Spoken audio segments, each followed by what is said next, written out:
thank you for staying with us. It's now time for us to go into our second talking point this morning. And definitely, I'm sure you listened to the last conversation, and this is all about public relations, Mr. Oleh. Oh, yes. And engaging the public and speaking to the issues as well. But this one is about healthcare. And it is interesting to note that Delta South Senatorial District, which is in Delta State, of course, now has a federal medical center coming up. The bill has been signed into law by the president, and it's a historic milestone, really, because for Delta State and for the South region as a whole, because it's paved way for the establishment of the very first federal tertiary healthcare institution there, something that didn't exist before. So we're looking at that now, looking at healthcare development in Delta South Senatorial District. Professor Chris Akpotu is joining us this morning. He is the President General of the Isoko Development Union.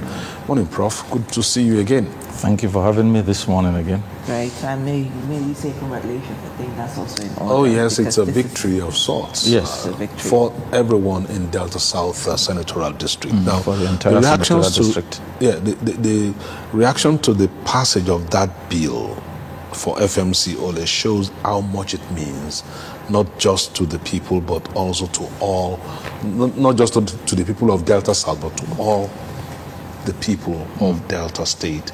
And I would like you to put this in context for us. How come till now there's no tertiary healthcare institution in the whole of a senatorial district, several local governments? Actually, this is one moment the people of Delta South will always celebrate. Then the Isoko people in particular will keep celebrating this because it tells how checkered our history of deprivation has been expressed. Over the years, nobody had thought of that place. In fact, at the first instance, we want to thank Mr. President for this great sense of recognition because for once we've been made to believe that we belong to the entity called Federal Republic of Nigeria, that we've not over the years had any reason to celebrate federal presence in that area. So it's a great honor done on us by Mr. President for letting us have that FMC bill, which was sponsored by our illustrious son, Senator Joel-Onowakpo, who represents the Delta South Senatorial District in the Senate. And when it was passed as a bill at the level of the Senate, we had believed that it's going to be just one of those usual things that we keep hoping. But I tell you, for this instance, Mr. President has actually renewed our hope. And we are very, very much happy about that. I equally use the opportunity to thank the Nigerian Senate for the support given to Senator Joel, who sponsored this bill, the Senate President, for the much they had to put in to ensure that this bill was passed at that level, down to Mr. President, who eventually had to assent to it. Because this bill was actually passed sometime last year, and we've been waiting on the wings. Is it going to be one of those usual occurrences?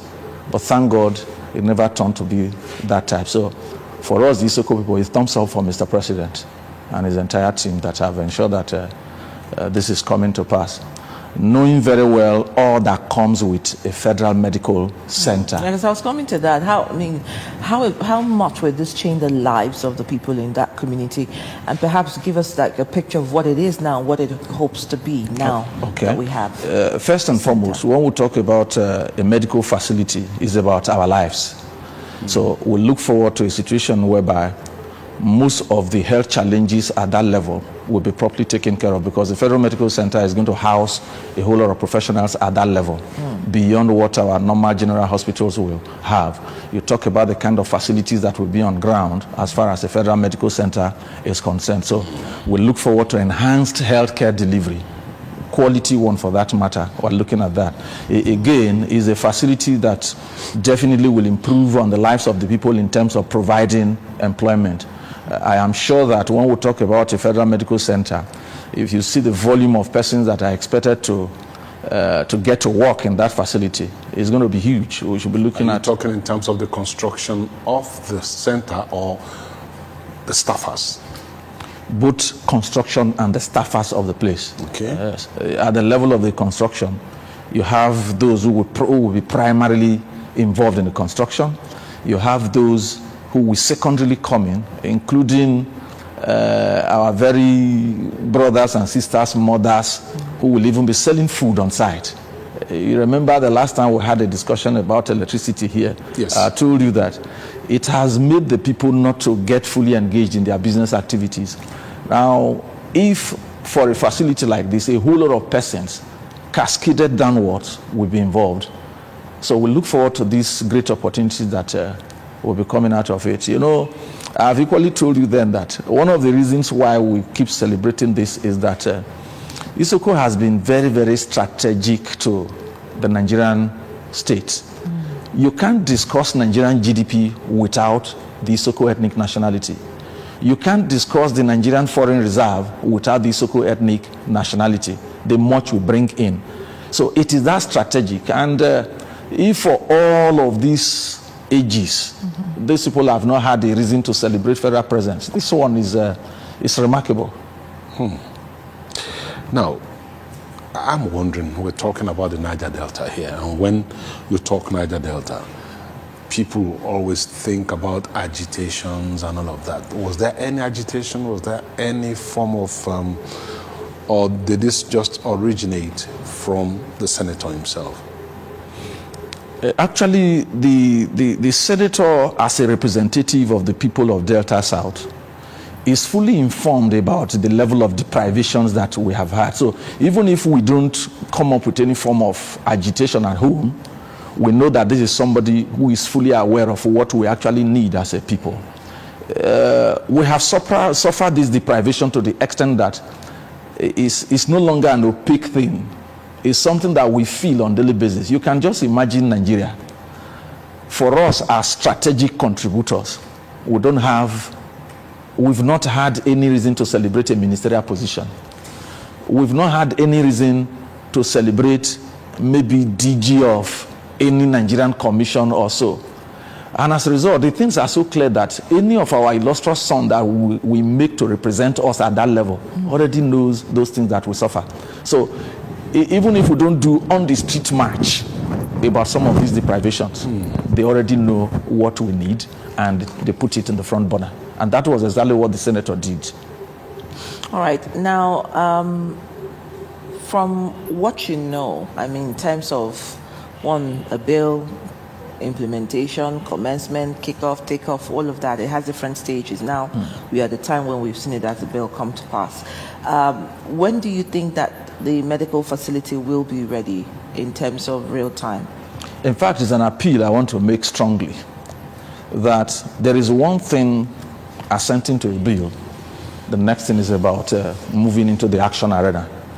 And we're appealing strongly to Mr. President that having done us this honor, it can only be fully celebrated if he makes it quick to say that, look, go and start construction on site. So within the shortest possible time, we're appealing that let him do that for us, and we'll have no option other than to keep hailing him and being part of the Nigeria that we're supposed to belong to. Okay, we do hope that very soon the facility will become operational, because for now it's a law that's been passed. Construction has not even started. Yes. So is there anything that the Isoko Development Union is doing to try to lobby government so that construction can start? Activation, because it's a law already. Yes. It's been signed, and that law needs to be obeyed. Yes, definitely. We are no strangers to the Nigerian system, and as a result, when things like this happen, definitely we'll be reaching out to different stakeholders to ensure that it is actioned. We'll be doing that.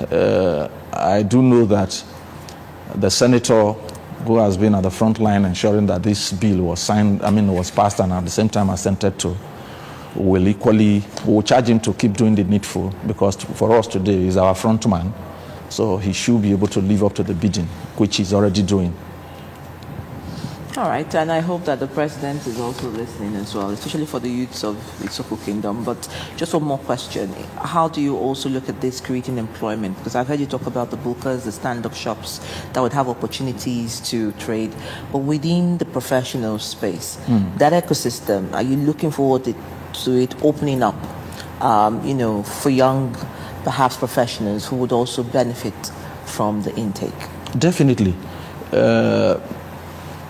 God helping, as soon as the facility is actioned, there will be advertisement for recruitment of personnel into the place, and these professionals definitely will have their own space. But again, while we look forward to all of that, let me equally just capitalize on this platform to be able to draw Mr. President's attention to the fact that the Isoko people, they have the Oliver syndrome. We will always be asking for more. Oliver Twist syndrome. Yes, we will always be asking for more. Like I just mentioned, over the years, we've not had a taste of a ministerial position. We've not had a taste of the NDDC, which is a commission created as an interventionist agency for the people of the Niger Delta. We are yet to have a feel of some of the top positions there. Yes. So we are appealing strongly to Mr. President, a listening president for that matter, to be able to give attention to this. You've asked for three things: the ministerial position, and Director General of the all at once. Yes, we have equally even made this known to the office of the from one. Let's get the healthcare set up, and then we can pick it from there. No, we have to shout out. We were told that silence is golden, but in our context, silence means deprivation. So that's why I have to cry out. Okay. So that in the course of sharing, let it be that the Isoko people are remembered. Okay. Yes. Let's get to them.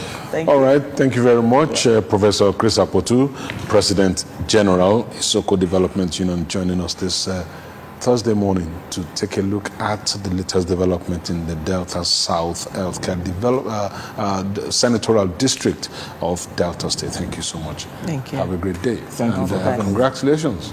Thank you very much.